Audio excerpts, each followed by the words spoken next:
ಪ್ರತಿಯೊಬ್ಬ ಆತ್ಮೀಯ ವೀಕ್ಷಕರೇ, ಕರ್ನಾಟಕ ರಾಜ್ಯದ ಪ್ರತಿಯೊಬ್ಬ ಆತ್ಮೀಯ ಸರ್ಕಾರಿ ನೌಕರರೇ, ನಿವೃತ್ತ ಸರ್ಕಾರಿ ನೌಕರರೇ, ಪಿಂಚಣಿದಾರರೇ, ಅನುದಾನಿತ ನೌಕರರೇ, ಗುತ್ತಿಗೆ ನೌಕರರೇ, ತಮಗೆಲ್ಲರಿಗೂ ಸ್ವಾಗತ. ಈ ದಿನ ಕರ್ನಾಟಕ ರಾಜ್ಯ ಸರ್ಕಾರಿ ನೌಕರರಿಗೆ, ನಿವೃತ್ತ ಸರ್ಕಾರಿ ನೌಕರರಿಗೆ ಅವರ ಬಾಳಿಗೆ ವರದಾನವಾಗುವಂತಹ, ಭಾರೀ ಲಾಭ ಕೊಡುವಂತಹ ಒಂದು ಐತಿಹಾಸಿಕ ತೀರ್ಪು. ಅದರಲ್ಲಿ ಕರ್ನಾಟಕ ಹೈಕೋರ್ಟ್ನ ತೀರ್ಪು ಕೂಡ ಇದೆ, ಹಾಗೂ ಸುಪ್ರೀಂ ಕೋರ್ಟ್ನ ಐತಿಹಾಸಿಕ ತೀರ್ಪುಗಳಿದೆ.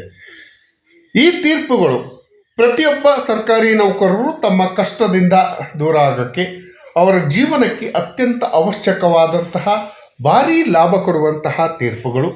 ಈ ತೀರ್ಪುಗಳ ಬಗ್ಗೆ ಈ ದಿನ ವಿಶೇಷವಾದ ಮಾಹಿತಿಯನ್ನು ತಿಳ್ಕೊಳ್ಳೋಣ. ಈ ಮಾಹಿತಿ ತಿಳ್ಕೊಳ್ಳೋದಕ್ಕಿಂತ ಮುಂಚಿತವಾಗಿ ತಮ್ಮಲ್ಲೊಂದು ರಿಕ್ವೆಸ್ಟು, ಯಾರೆಲ್ಲ ಈ ಚಾನಲ್ಗೆ ಸಬ್ಸ್ಕ್ರೈಬ್ ಆಗಿಲ್ಲ ದಯವಿಟ್ಟು ಕೆಳಗಡೆ ಕಾಣ್ತಾ ಇರೋಂಥ ಸಬ್ಸ್ಕ್ರೈಬ್ ಬಟನನ್ನು ಒತ್ತಿ, ಬೆಲ್ ಐಕಾನನ್ನು ಕ್ಲಿಕ್ ಮಾಡಿ, ಆಲ್ ಅಂತ ಮಾಡಿ. ನೀವು ಫೇಸ್ ಮಾಡ್ತಾ ಇರೋಂಥ ಎಲ್ಲ ಪ್ರಾಬ್ಲಮ್ಗಳನ್ನು ಲೀಗಲ್ ಆಗಿ ಸಾಲ್ವ್ ಮಾಡ್ಕೊಳ್ಳೋಕ್ಕಿರೋಂಥ ಉತ್ತಮ ವೇದಿಕೆ ಸರ್ಕಾರಿ ನೌಕರ ಮಿತ್ರ ಯೂಟ್ಯೂಬ್ ಚಾನಲ್. ಸ್ನೇಹಿತರೆ, ಸರ್ಕಾರಿ ನೌಕರರನ್ನು ಸರ್ಕಾರ ಕೈ ಬಿಟ್ಟಾಗ ಅಥವಾ ನಾವು ನಮ್ಮದವ್ರ ಕೈ ಬಿಟ್ಟಾಗ ನಮಗೆ ನ್ಯಾಯ ಕೊಡುವಂಥ ಒಂದೇ ಒಂದು ವೇದಿಕೆ ಅಂತ ಹೇಳಿದರೆ ಅದು ನ್ಯಾಯಾಂಗ.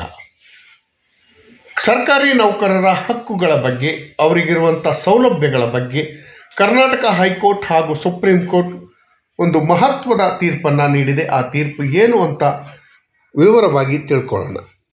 ಆತ್ಮೀಯ ಸ್ನೇಹಿತರೆ, ಈ ದಿನ ಬೆಳಗ್ಗೆ ಒಂದು ಪೇಪರ್ ಓದ್ತಾ ಇರ್ಬೇಕಾದ್ರೆ ಪೇಪರಲ್ಲಿ ಒಂದು ವಿಶೇಷವಾದ ಮಾಹಿತಿ ಬಂದಿತ್ತು. ಗೌಪ್ಯತೆ ಸರ್ಕಾರಿ ಸಿಬ್ಬಂದಿಗಳ ಹಕ್ಕು, ರೈಟ್ಸು. ರಾಜ್ಯ ಸರ್ಕಾರಿ ನೌಕರರ ಎಂಬ ಕಾರಣಕ್ಕೆ ಅವರ ವೈಯಕ್ತಿಕ ಮಾಹಿತಿಯನ್ನು RTI ಅಡಿಯಲ್ಲಿ ಬಹಿರಂಗಪಡಿಸಲು ಸಾಧ್ಯವಿಲ್ಲ. ಸಾರ್ವಜನಿಕ ನೌಕರನಿಗೂ ಕೂಡ ವೈಯಕ್ತಿಕ ಗೌಪ್ಯತೆಯ ಹಕ್ಕು ಇದೆ ಅಂತ ಹೇಳಿ ಕರ್ನಾಟಕ ಹೈಕೋರ್ಟ್ ಅಭಿಪ್ರಾಯಪಟ್ಟಿದೆ. KSRTCಯ ನಿವೃತ್ತ ನೌಕರನೊಬ್ಬರ ಆಸ್ತಿ ವಿವರವನ್ನು ಕೇಳಿ ಸಲ್ಲಿಸಿದ ಅರ್ಜಿಯನ್ನು ವಜಾಗೊಳಿಸಿ ಹೈಕೋರ್ಟ್ ಈ ಆದೇಶವನ್ನು ನೀಡಿದೆ. ಖಾಸಗಿ ವ್ಯಕ್ತಿಗಳ ನಡುವಿನ ಸಿವಿಲ್ ದಾವೆಗಳಿಗೆ ಸಾಕ್ಷ್ಯ ಸಂಗ್ರಹಿಸಲು RTI ಬಳಸಿಕೊಳ್ಳಲು ಕಾನೂನಿನಲ್ಲಿ ಅವಕಾಶ ಇಲ್ಲ ಅಂತ ಹೇಳಿ ಕೂಡ ಒಂದು ಆದೇಶವನ್ನು ಕೊಟ್ಟಿದೆ.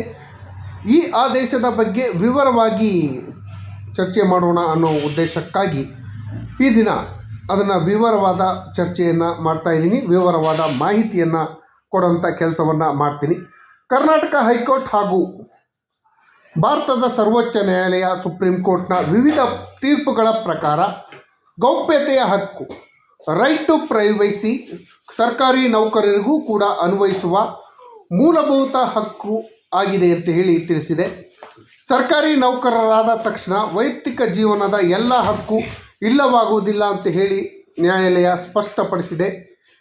ಈ ವಿಚಾರಕ್ಕೆ ಸಂಬಂಧಪಟ್ಟ ಹಾಗೆ ಹೈಕೋರ್ಟ್ ಹಾಗೂ ಸುಪ್ರೀಂ ಕೋರ್ಟ್ ನೀಡಿರುವಂಥ ಪ್ರಮುಖ ಆದೇಶಗಳು ಹಾಗೂ ಜಡ್ಜ್ಮೆಂಟ್ಗಳ ಮುಖ್ಯಾಂಶಗಳನ್ನು ನೋಡೋಣ. ವೈಯಕ್ತಿಕ ಮಾಹಿತಿ, ಪರ್ಸನಲ್ ಇನ್ಫಾರ್ಮೇಷನ್, RTI ಕಾಯ್ದೆ ಏನು ಹೇಳುತ್ತೆ? ಮಾಹಿತಿ ಹಕ್ಕು ಕಾಯ್ದೆ ಅಡಿ, RTI ಕಾಯ್ದೆ ಅಡಿಯಲ್ಲಿ ಸರ್ಕಾರಿ ನೌಕರರ ಪ್ರತಿಯೊಂದು ವೈಯಕ್ತಿಕ ಮಾಹಿತಿಯನ್ನು ಸಾರ್ವಜನಿಕರು ಬಯಸೋದು ತಪ್ಪು, ಸಾರ್ವಜನಿಕರಿಗೆ ನೀಡಲು ಬರೋದಿಲ್ಲ ಅಂತ ಹೇಳಿ ನ್ಯಾಯಾಲಯಗಳು ಸ್ಪಷ್ಟಪಡಿಸಿದೆ. ಯಾವ ಮಾಹಿತಿಯನ್ನು ನೀಡೋಕ್ಕಾಗೋದಿಲ್ಲ ಅನ್ನೋದೊಂದು ನೋಡೋದಾದರೆ, ನೌಕರರ ವೈಯಕ್ತಿಕ ಬ್ಯಾಂಕ್ ಖಾತೆಯ ವಿವರಗಳು, ಆದಾಯ ತೆರಿಗೆ ರಿಟರ್ನ್ಸ್, IT ರಿಟರ್ನ್ಸ್, ಕುಟುಂಬದ ವಿವರಗಳು, ವೈದ್ಯಕೀಯ ದಾಖಲಾತಿಗಳು, ಅವರ ಮೇಲೆ ಸೇವಾ ಪುಸ್ತಕದಲ್ಲಿರುವಂತಹ ಅತ್ಯಂತ ವೈಯಕ್ತಿಕ ಮಾಹಿತಿಗಳನ್ನು ಸಾರ್ವಜನಿಕ ಆಸಕ್ತಿ ಇಲ್ಲದ ಹೊರತು RTI ಅಡಿಯಲ್ಲಿ ಮೂರನೇ ವ್ಯಕ್ತಿಗೆ ನೀಡುವಂತಿಲ್ಲ ಅಂತ ಹೇಳಿ ಹೈಕೋರ್ಟ್ ತಿಳಿಸಿದೆ. ಸುಪ್ರೀಂ ಕೋರ್ಟ್ನ ಕೆಲವೊಂದು ತೀರ್ಪು ಕೂಡ ಸರ್ಕಾರಿ ನೌಕರರ ಪರವಾಗಿ ಇದೆ. ಗಿರೀಶ್ ರಾಮಚಂದ್ರ ದೇಶಪಾಂಡೆ ವಿರುದ್ಧ ಸೆಂಟ್ರಲ್ ಇನ್ವೆಸ್ಟಿಗೇಷನ್ ಕಮಿಷನ್ ಪ್ರಕರಣದಲ್ಲಿ ಸರ್ಕಾರಿ ನೌಕರನ ವೈಯಕ್ತಿಕ ಮಾಹಿತಿಯನ್ನು RTI ಕಾಯ್ದೆ ಸೆಕ್ಷನ್ 81J ಅಡಿಯಲ್ಲಿ ವಿನಾಯಿತಿ ಪಡೆದುಕೊಂಡಿದೆ. ನಾನು ಸುಮಾರು ಸಲ ಹೇಳಿದ್ದೀನಿ, 81J 81Hಗಳು ಏನಂತ ಹೇಳುತ್ತೆ, ಇದರಿಂದ ಸರ್ಕಾರಿ ನೌಕರರಿಗೆ ಆಗುವಂಥ ಉಪಯೋಗಗಳು ಏನು ಅನ್ನೋದ್ರ ಬಗ್ಗೆ ಕೂಡ ಹೇಳಿದ್ದೀನಿ. ನೀವ್ಯಾರಾದರೂ ನೋಡಿಲ್ಲ ಅಂದರೆ ಆ ವಿಡಿಯೋನ ನೋಡ್ಬೋದು. ಅದ್ರ ಜೊತೆಯಲ್ಲಿ ರೈಟ್ ಟು ಇನ್ಫಾರ್ಮೇಷನ್ ಆ್ಯಕ್ಟನ್ನು ಸಂಪೂರ್ಣವಾಗಿ ಓದ್ಕೊಂಡ್ರೆ ಅಲ್ಲಿ ವೈಯಕ್ತಿಕ ಹಕ್ಕು, ವೈಯಕ್ತಿಕ ಮಾಹಿತಿ ಅನ್ನೋ ಒಂದು ಅಧ್ಯಾಯನೇ ಇದೆ. ಆ ಅಧ್ಯಾಯವನ್ನು ಓದ್ಕೊಂಡ್ರೆ ನಿಮ್ಮೆಲ್ಲರ ಬಾಳಿಗೆ ವರದಾನವಾಗುವಂತಹ ಮಾಹಿತಿಗಳನ್ನು ಕೊಡುವಂಥ ಕೆಲಸವನ್ನು ಮಾಡಿದ್ದೀವಿ. ಅದ್ರ ಜೊತೆಯಲ್ಲಿ ಇತ್ತೀಚಿನ ದಿನದಲ್ಲಿ ಫೋನ್ಗಳ ಕದ್ದಾಲಿಕೆ, ಫೋನ್ ಟ್ಯಾಪಿಂಗ್ ಹಾಗೂ CDRಗಳನ್ನು SDRಗಳನ್ನು ಪಡ್ಕೊಂಡು ನೌಕರನಿಗೆ ತೊಂದರೆ ಕೊಡೋದು, ಟವರ್ ಲೊಕೇಶನನ್ನು ತೆಗೆದುಕೊಂಡು ತೊಂದರೆ ಕೊಡುವಂಥ ಎಷ್ಟೋ ಪ್ರಕರಣಗಳನ್ನು ಕಂಡಿದ್ದೀವಿ. ಅದಕ್ಕೂ ಕೂಡ ಬ್ರೇಕ್ ಹಾಕಬೇಕು ಅಂತ ಹೇಳಿ ಹೈಕೋರ್ಟ್ ತಿಳಿಸಿದೆ. ಸರ್ಕಾರಿ ನೌಕರರ ಫೋನ್ಗಳನ್ನು ಕಾನೂನುಬಾಹಿರವಾಗಿ ಕದ್ದಾಲಿಕೆ ಮಾಡುವುದು ಅವರ ಗೌಪ್ಯತೆ ಹಕ್ಕಿನ ವೈಲೇಷನ್ ಆಗತ್ತೆ, ಇದು ಮೂಲಭೂತ ಹಕ್ಕಿನ ಉಲ್ಲಂಘನೆ ಆಗತ್ತೆ ಅಂತ ಹೇಳಿ ಕೂಡ ಹೈಕೋರ್ಟ್ ತಿಳಿಸಿದೆ. ಹೈಕೋರ್ಟ್ ನಿಲುವು ಏನಾಗಿದೆ? ಕರ್ನಾಟಕ ಹೈಕೋರ್ಟ್ ಸೇರಿದಂತೆ ಹಲವು ಹೈಕೋರ್ಟ್ಗಳು ಹಾಗೂ ಸುಪ್ರೀಂ ಕೋರ್ಟ್ಗಳು ಅಧಿಕೃತ ಪ್ರಕ್ರಿಯೆ ಹಾಗೂ ಸೂಕ್ತ ಕಾನೂನು ಸಚಿವಾಲಯದ ಅನುಮತಿ ಇಲ್ಲದೆ ಯಾವುದೇ ಸರ್ಕಾರಿ ನೌಕರರು ಅಥವಾ ಪೊಲೀಸ್ ಅಧಿಕಾರಿಗಳ ಫೋನ್ ಕದ್ದಾಲಿಕೆ ಮಾಡುವುದು ಇಂಡಿಯನ್ ಕಾನ್ಸ್ಟಿಟ್ಯೂಷನ್ ಆರ್ಟಿಕಲ್ 21 ವೈಲೇಷನ್ ಆಗುತ್ತೆ. ಈ ಆರ್ಟಿಕಲ್ 21ನಲ್ಲಿ ಜೀವಿಸುವ ಹಾಗೂ ವೈಯಕ್ತಿಕ ಸ್ವಾತಂತ್ರ್ಯದ ಹಕ್ಕನ್ನು ಹೊಂದಿದೆ. ಇದು ಕಾನ್ಸ್ಟಿಟ್ಯೂಷನ್ ನಮಗೆ ಕೊಟ್ಟಿರುವಂಥ ಮೂಲಭೂತ ಹಕ್ಕುಗಳಲ್ಲಿ ಒಂದಾಗಿದೆ. ಹಾಗಾಗಿ ಮೂಲಭೂತ ಹಕ್ಕಿನ ವೈಲೇಷನ್ ಆಗತ್ತೆ ಈ ರೀತಿ ಕದ್ದಾಲಿಕೆಯನ್ನು ಮಾಡೋದ್ರಿಂದ ಅಂತ ಹೇಳಿ ಹೈಕೋರ್ಟ್ ಹಾಗೂ ಸುಪ್ರೀಂ ಕೋರ್ಟ್ಗಳು ತೀರ್ಪನ್ನು ನೀಡಿದೆ. ಜೊತೆಯಲ್ಲಿ ಕರ್ನಾಟಕ ಸರ್ಕಾರದ ನೌಕರರಿಗೆ ಹಾಗೂ ಇತರೆಯವರಿಗೆ ಅಂದರೆ ನೌಕರರಲ್ಲಿ ನಡತೆ ನಿಯಮಗಳು, ಕಂಡಕ್ಟ್ ರೂಲ್ಸು ಇರುತ್ತೆ.